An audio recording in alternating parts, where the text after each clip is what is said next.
and welcome back to Beyond the To-Do List, a podcast about productivity. I'm your host, Eric Fisher, and this week I am excited to revisit a conversation that I had with Claire Diaz-Ortiz. She was one of the very first guests that I ever had, and recently I've been thinking a lot about the two-way street that is mentoring, and it brought this episode back to mind about her book, 1 Minute Mentoring, that she co-authored with leadership expert Ken Blanchard. Claire herself is an author, a speaker, an innovation advisor, and an early employee at Twitter. Why this episode keeps coming back to me is current life, personal reasons, but also because we talk about how mentoring is different from coaching, consulting, masterminds, accountability groups, all those things that you've heard of before. You've heard of mentoring too, but we often don't know how to find the right mentor, which we talk about in this episode, as well as deciding what type of mentoring relationships you need in whatever season of life you find yourself in. So if you've ever wondered if you're the type of person who should have a mentor, or if you have what it takes to be one, this conversation covers both those questions and gives you a clear next step. I know you're going to love this conversation with Claire Diaz-Ortiz.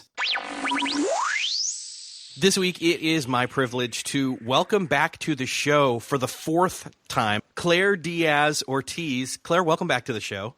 Thank you. Yeah, we were just discussing pre-recording. I was saying I'd been on 3 times. You were saying I'd been on 4 times. You were right. And I don't know if I've ever said this, but it was kind of cool. I was like, well, wow, this person's really excited about my show. And I clicked through to your Twitter bio and I was like, oh my gosh, she's like important or something.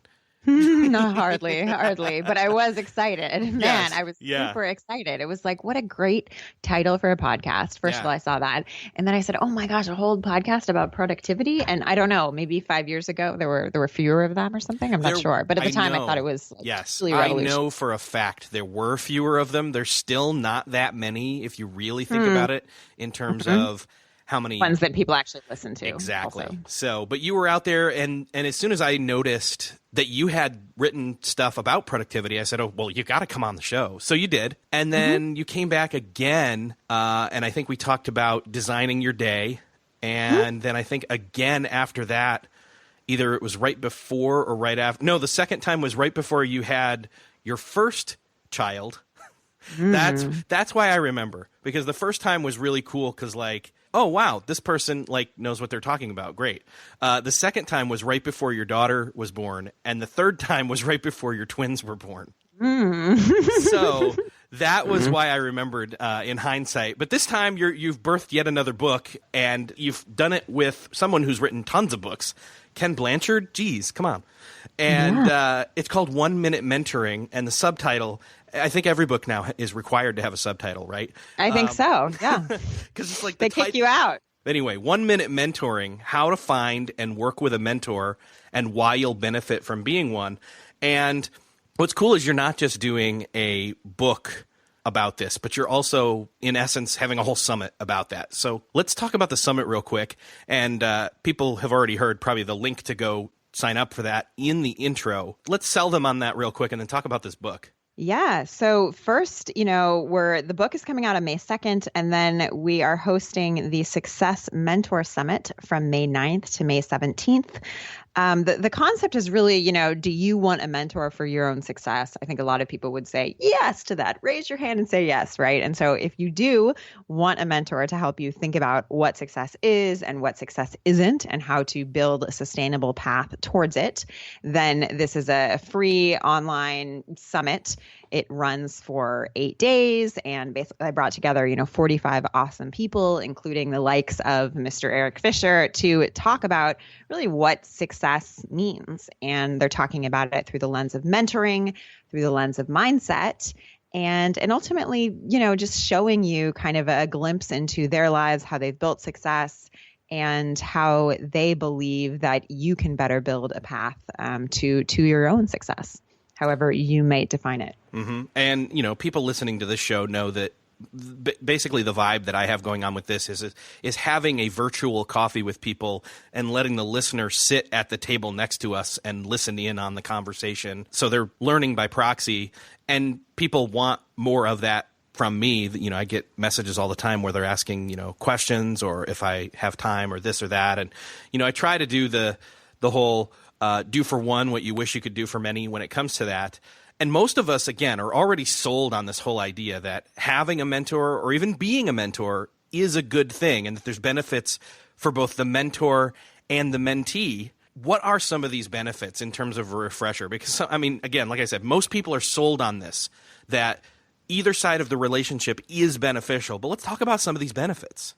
Yeah. So, it's interesting because when I started writing, this book 3 years ago with Ken Blanchard, I thought I understood the benefits at the time. And it was really only through the process of actually writing this and the process of actually working with him as my mentor that I came to sort of really get a better, more clear understanding of what mentoring is and what it can do for you. So, I mean, I think we all probably know that a mentor can help guide you in life, right? I mean, that's probably the, Oxford definition is something like, a mentor is an experienced, trusted, and advisor, right? But what does that really mean? And how is it different from other things that are out there? Things like coaching, maybe things like masterminds or consulting or therapy, right? And so one of the things that Ken and I talked about a lot in writing this is just this idea that being a mentor and being a effective mentor is about really being a guide to someone in a holistic way. So as opposed to a coach, you're not focusing on one specific problem that needs to be resolved. You're really focusing on someone's life or maybe someone's work at the same time and really helping to guide them. At the same time, a mentor isn't someone who says, do this and don't do that. Which is really important. And at the same time, a mentor really brings their own experience to the table. So of course, if you're in therapy or something like that, you're not going to be hearing about, all your therapist experiences as they opine on some of the directions you could take in life, right? So mentoring is really an effective strategy to kind of level up and seek success that kind of sits in its own category. And I think it really works because of that. And, I'll say one of the big things I learned through the process of writing the book was kind of really about this idea that a mentoring relationship is really a partnership and that mentoring kind of goes in both directions. Before I had come to write this book with Ken, I had been a mentor and I had been a mentee, and both of those experiences had been really positive for me. But I definitely did not fully understand really that mentoring is a partnership. It's not a one-way thing, or at least the most effective mentoring relationships are that way. And so for me, the process of writing and the process of having Ken as my mentor and then realizing that, oh my gosh, he sees me as a mentor in other aspects of life as well was really, really eye-opening. See, that's very cool to me. One, that you're using the word holistic, and I was almost thinking, friendship. It was almost like a I mean, we don't think of friendship being a one-way thing. The thing that really differentiated it for me, mentoring, from all these other slightly similar but not exactly the same type of relationships like you listed off with, coaching specifically, or even consulting, or masterminds, that those all vary in degree of either the amount of people, the duration of the relationship, or even the specificity of what the relationship is for.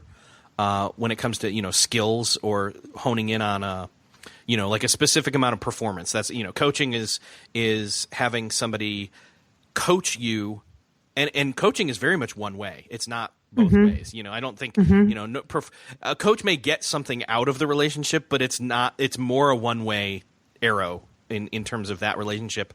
And consulting is obviously one way, and it's paid. So that one's sure. And money entering, it always changes relationships, obviously.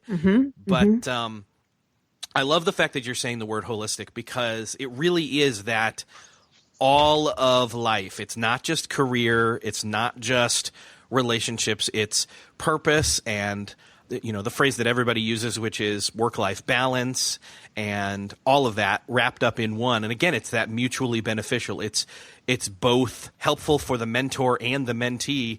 And I love the way that you illustrate that in the book, which when I started reading it, because it was a really cool, quick, short read of business fiction. Yeah, I mean, I think that's It's funny to me. I'd never written essentially a business book as a story, right? I'd read Ken's books for a long time and they had really impacted me. But when we sort of came to the table and said, okay, how are we going to teach people about mentoring?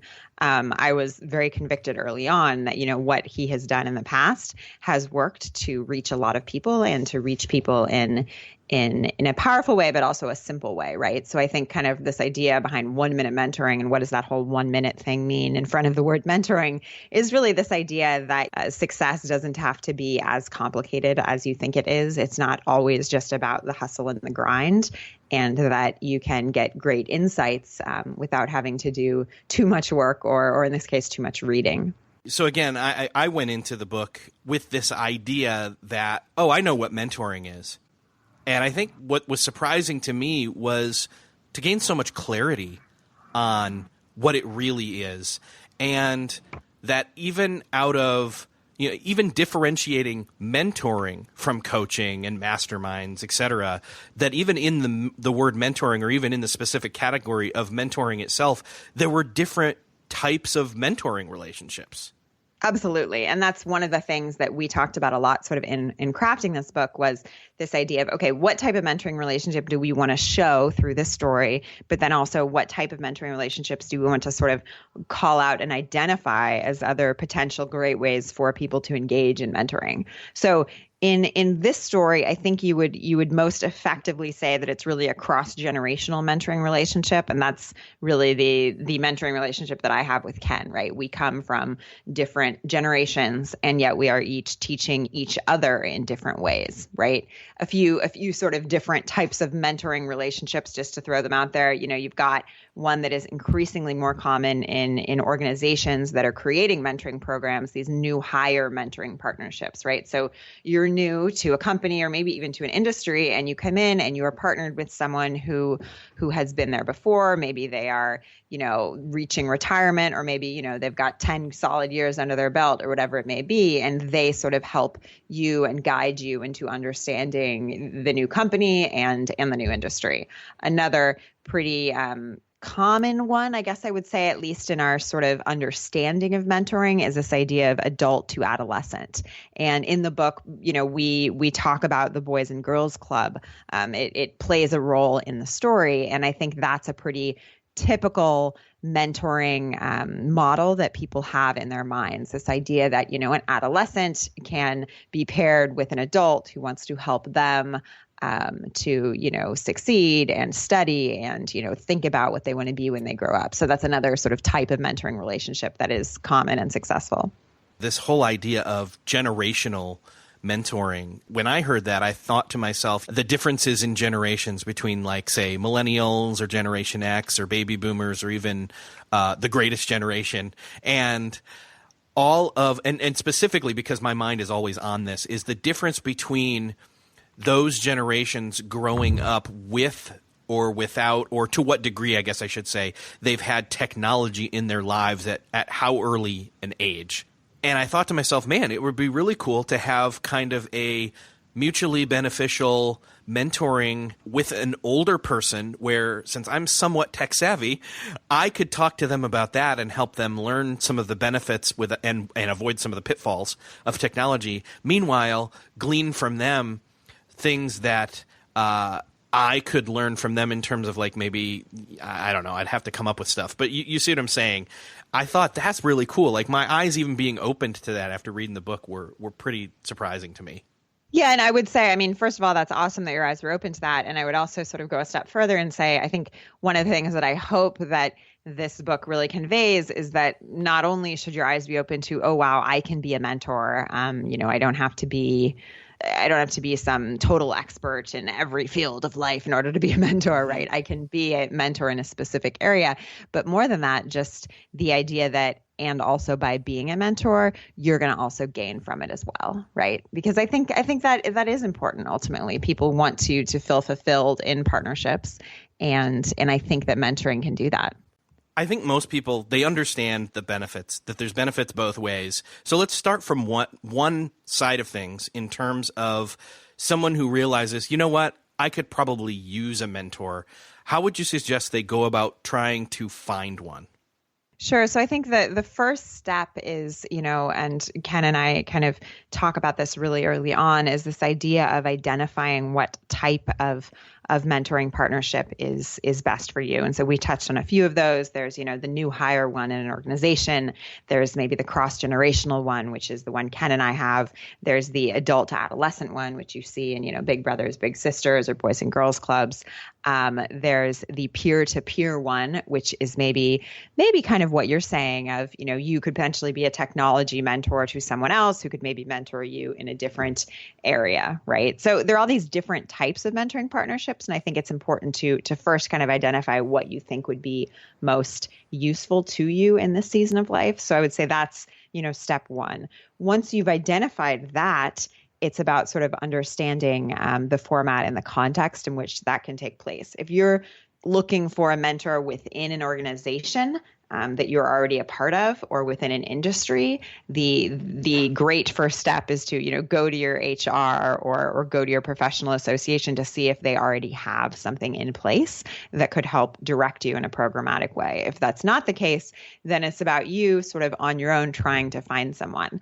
And I'm a big believer of the idea that as soon as you kind of open yourself up to the idea of being a mentor or being a mentee, the teacher will the teacher or the student, I should say, will kind of appear. And so I do think that once you kind of express to yourself that you've got this openness to enter into a mentoring partnership, you're going to see potentials around you. And, it shouldn't be that you ask everyone around you to be your mentor or your mentee, but you should go through a process of, trying to identify a few people and then going out and asking them.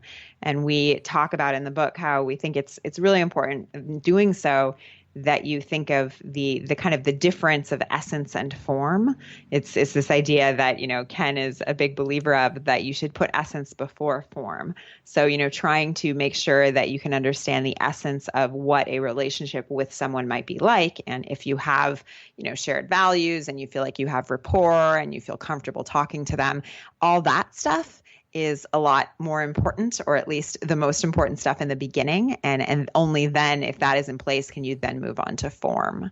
And form is about, identifying, okay, the structure of how this relationship is going to look, how often we're going to meet, how we're going to communicate, what we're going to talk about, what boundaries we're going to put in place, all those types of things come after. But first is that idea of essence and making sure that the relationship is one that you think seems like it will work for you.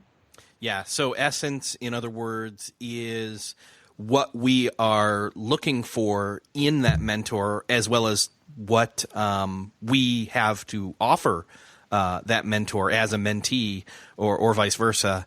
And the form is kind of the frequency and mode of communication, as well as, boundaries or goals, et cetera. Kind of. Right. So with the form, in the book, so the book is a story, and then sort of the second half of the book is a sort of more nonfiction prescription for how to go about finding a mentor and making a successful mentoring relationship work. And in that, we go through kind of a 6-step process, a 6-step sort of formula for helping you do that. And, it's just an acronym, MENTOR, MENTOR.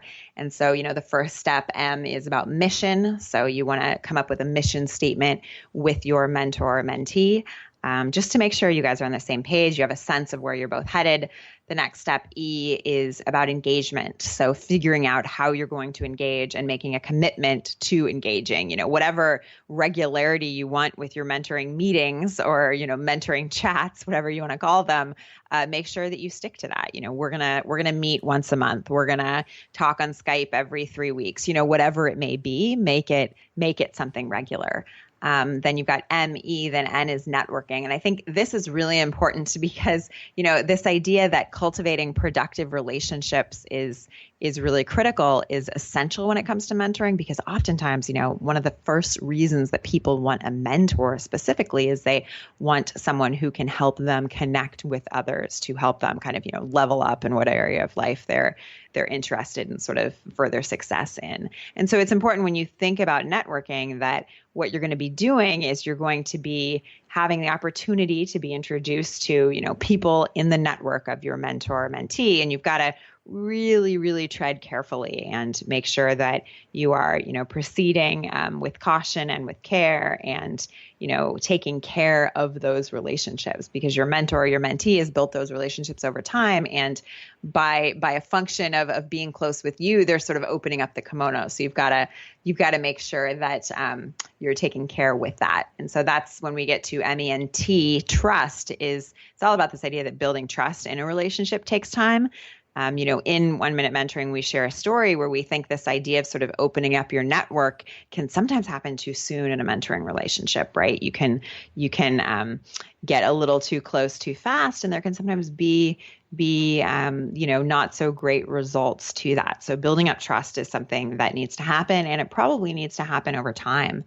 Then you've got, opportunity. You've got to think about why mentoring relationships bring with them great opportunities and how to best take advantage of those opportunities while still honoring the mentoring relationship. And then finally, sort of the sixth step in our kind of mentor formula is this idea of review and renewal. So in your mentoring partnership, you've got to make sure that you take the time to review and make sure you're on the same page, and make sure that things are proceeding, that, it's either time for you to sort of put the mentoring partnership on the back burner, or it's time to, renew and keep going forward. So that's sort of the 6-step process we take folks through in the book. And I think it's a good structure for thinking about how mentoring can best impact your life. So can I share that when I first read that we should be creating a mission statement for a mentoring relationship, I thought to myself, oh gosh, some people are going to have a problem with that, because why would I want to write a mission statement about a relationship? I know. Well, I'm a pretty intentional gal. So I think for me, I really love the idea of doing that more in life.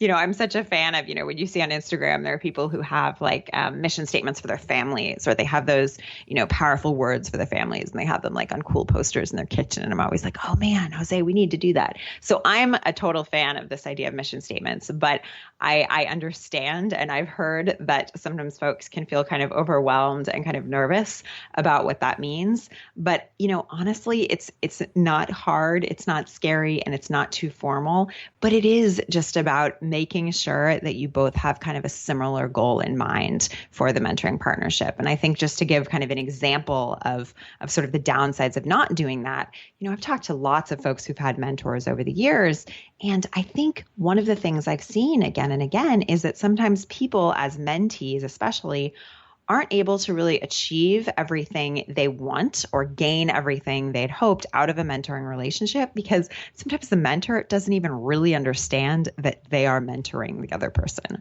right? Because mentoring in reality can happen in all kinds of different ways. You can read a book and, feel that you are getting mentoring through the page, right? You can have, you could be listening to someone on stage give a speech, and you can feel like, wow, I'm really feeling mentored by that message. But ultimately, the type of mentoring that I think that can be most effective long-term is this real mentoring partnership.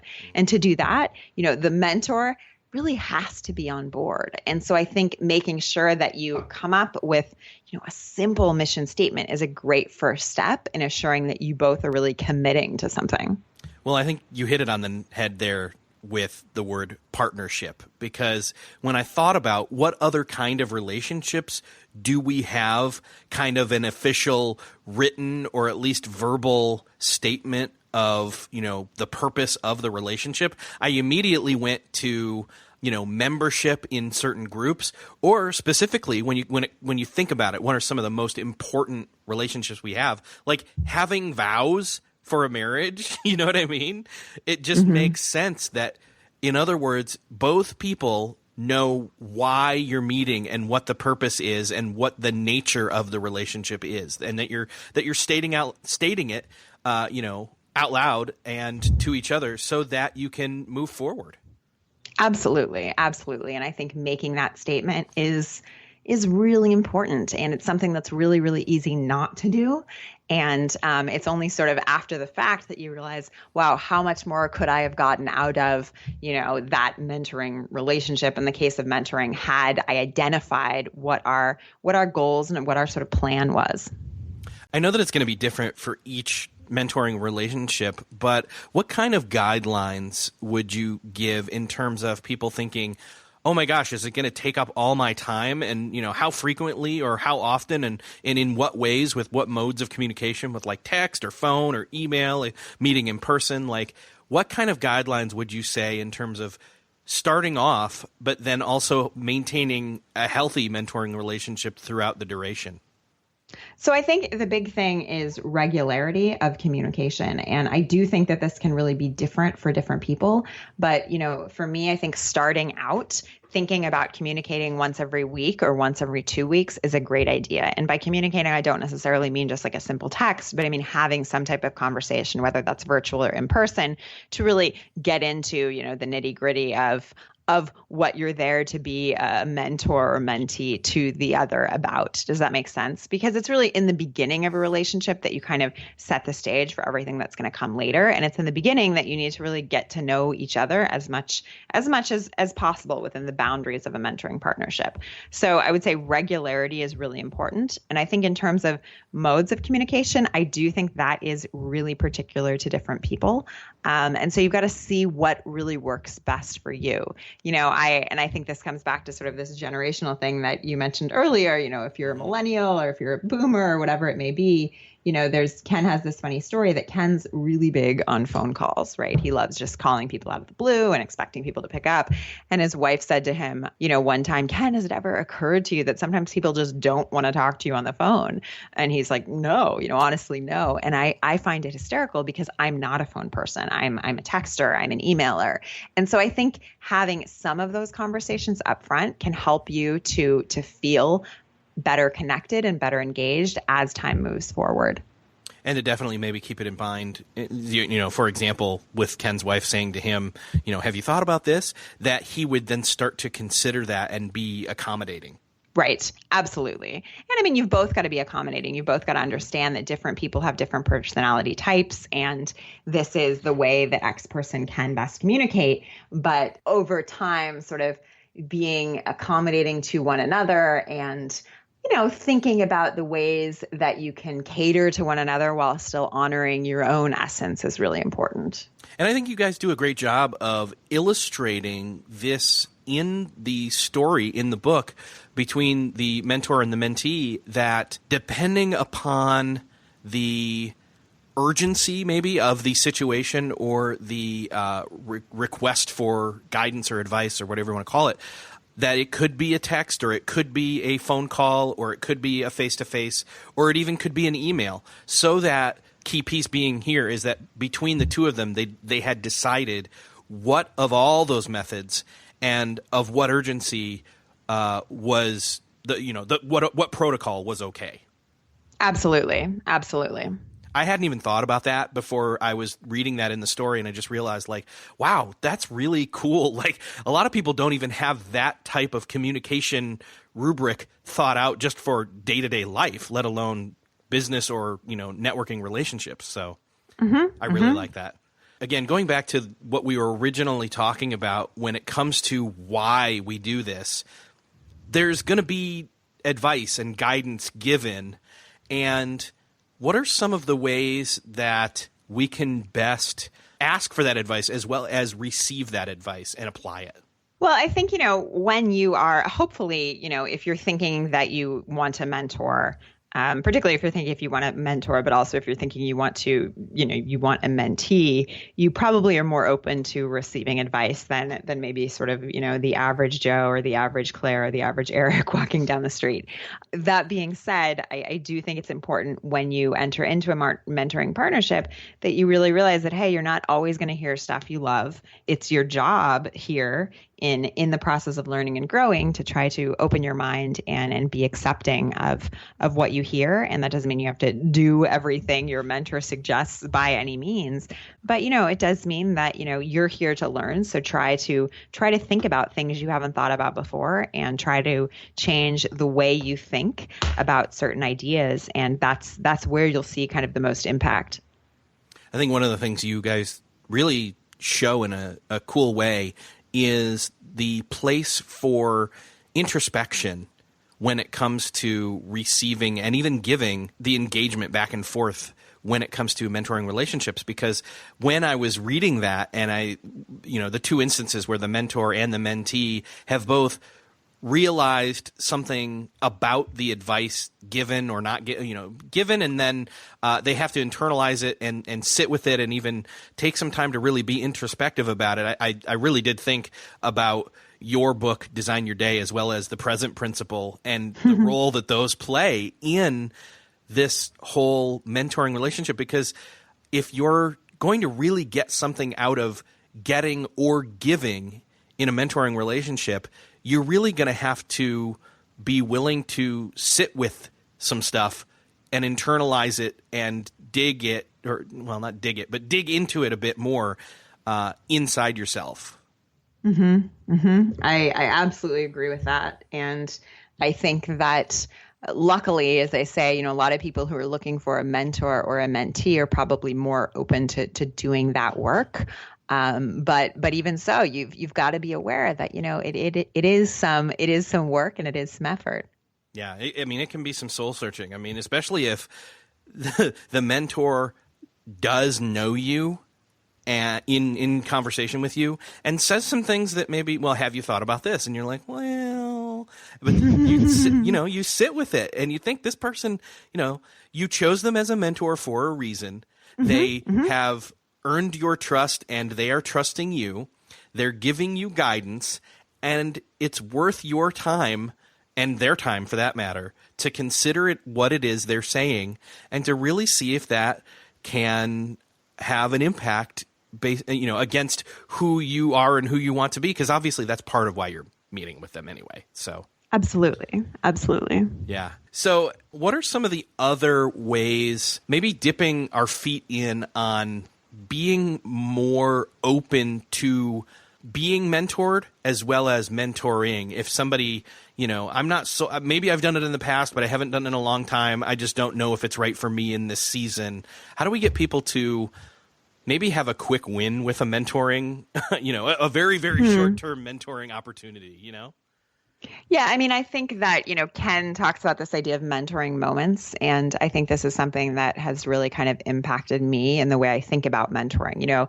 As I mentioned earlier, mentoring can happen in different ways. Mentoring can happen in a book or you watching a video. These are all sort of small mentoring moments and things that can teach you things. Many of us have, people we sit next to on planes that provide us some small piece of insight that changes the way we think about something. So mentoring can happen in all different ways. And this book provides sort of a framework for how the most successful, we believe, mentoring partnership can take place, right? But that type of partnership is a more long-term partnership. If you're looking to just get a sense of what mentoring can do for you, I would say, think of the number one topic or one or two topics in your head right now that you're really kind of wrestling with, and go on Google and find a TED Talk about that topic and just watch it and just have an experience of learning, and maybe you'll have a mentoring moment, right? Or you could do the same thing with reading a book on a topic you're really interested in or feel like you are wrestling with in some way. And I think that's just a great way to show you, hey, this is how